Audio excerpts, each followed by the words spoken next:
Olá pessoal, tudo bem? De ontem à noite para hoje saiu a esperada medida provisória. A medida provisória número 927 de 22 de março de 2020. E qual o objetivo dela? A gente verifica aqui na ementa, na epígrafe, que ela dispõe sobre as medidas trabalhistas para enfrentamento do estado de calamidade pública reconhecido pelo decreto legislativo número 6, de 20 de março de 2020, e da emergência de saúde pública de importância internacional decorrente do coronavírus, o Covid-19, e da outras providências. Como eu já disse em outros vídeos, estamos vivenciando um estado de calamidade pública, um estado ímpar, muito sensível, que nos angustia bastante. Um estado sem precedentes e, em situações assim, medidas excepcionais são tomadas, tá? Eu vou trazer aqui reflexões iniciais sobre essa situação, reflexões iniciais sobre essa medida provisória. Outros estudos serão realizados, várias lives serão realizadas. Acompanhe aqui tanto o meu canal no YouTube quanto o meu Instagram, Professor Leone Pereira, e aqui só Leone Pereira, que a gente vai comentando e estou acompanhando de perto tudo o que vem acontecendo.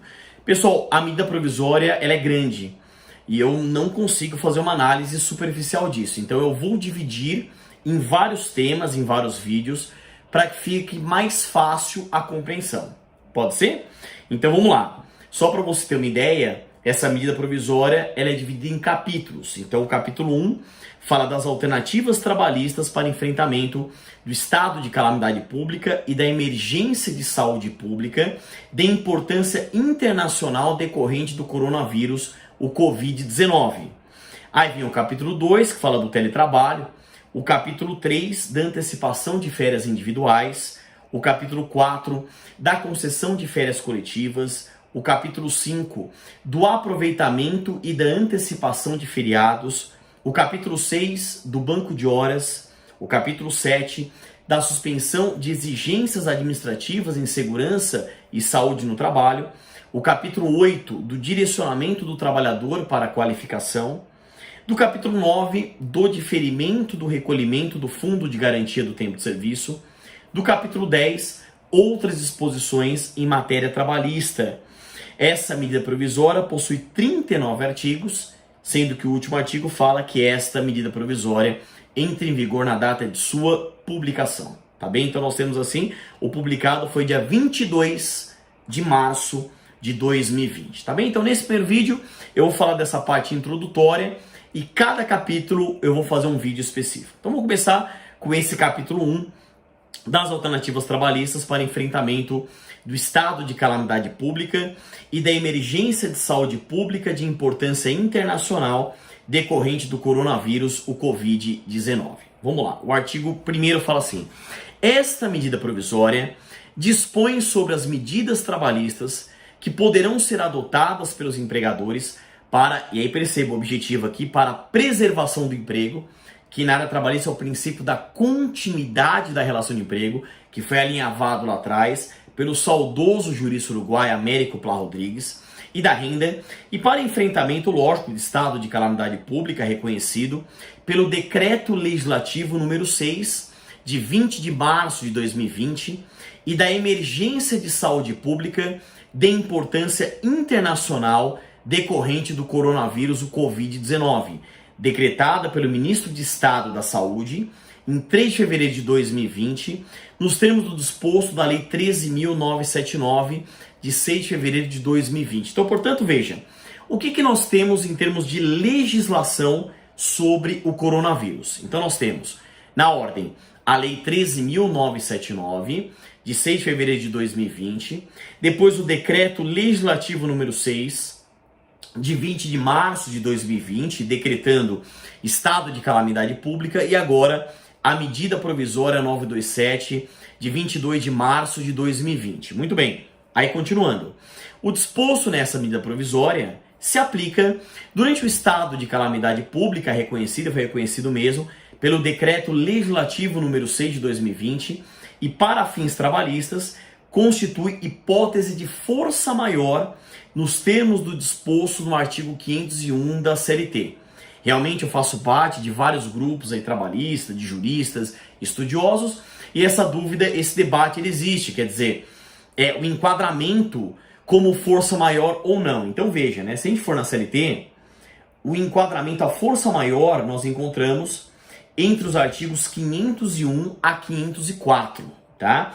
E logo o artigo 501 diz o seguinte: entende-se como força maior todo acontecimento inevitável em relação à vontade do empregador e para a realização do qual este não concorreu direta ou indiretamente, que é o caso, né, pessoal? É um acontecimento inevitável em relação à vontade do empregador e para a realização do qual este não concorreu direto ou indiretamente. Lembra que a área trabalhista, a CLT, ela não faz diferença entre caso fortuito e força maior. Sendo de origem humana ou de origem da natureza, nós estamos falando aí de força maior. E o texto fala em previdência do empregador, exclui a razão de força maior, não é o caso, e parágrafo segundo, a ocorrência do motivo de força maior, que não afetar substancialmente, nem for suscetível de afetar, em tais condições, a situação econômica e financeira da empresa, não se aplicam as restrições dessa lei referentes ao disposto nesse capítulo,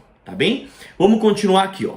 Durante o estado de calamidade pública, a que se refere o artigo 1º, o empregado e o empregador poderão celebrar acordo individual escrito a fim de garantir a permanência do vínculo empregatício que terá preponderância sobre os demais instrumentos normativos legais e negociais, respeitados os limites estabelecidos na Constituição, tá? Então vamos lá. O que nós temos aqui?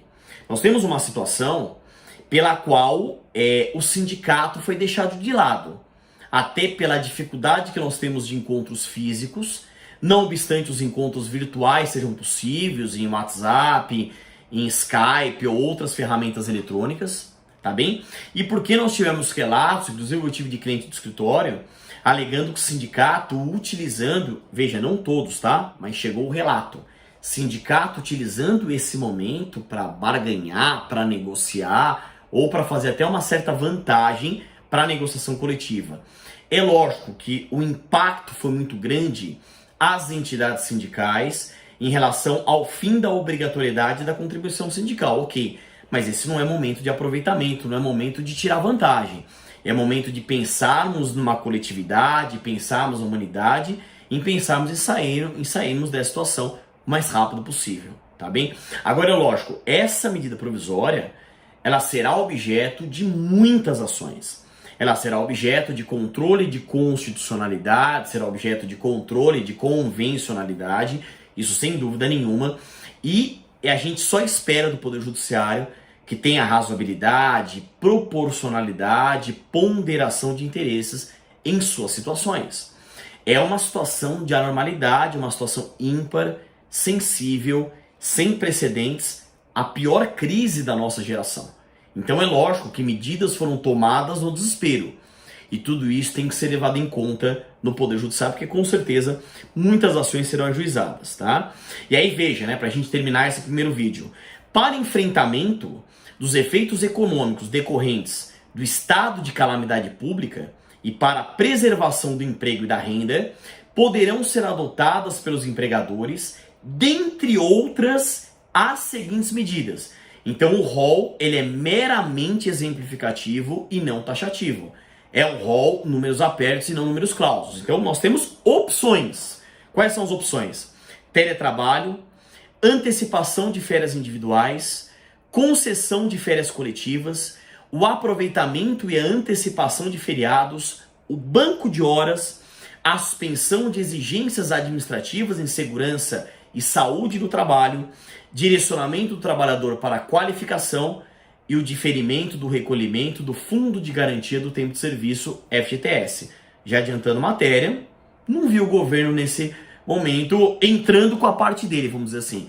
É lógico que ele está preocupado, eu estou acompanhando todos os dias anúncios de auxílio econômico, auxílio financeiro, mas cadê a parte governamental para auxiliar os empregadores, os empregados, os tomadores de serviços e os trabalhadores? Então é um debate, é uma discussão que se coloca, tá? Então a gente encerra aqui esse primeiro vídeo e até o próximo, tá bem? Aquele pensamento positivo, ânimo firme e até mais.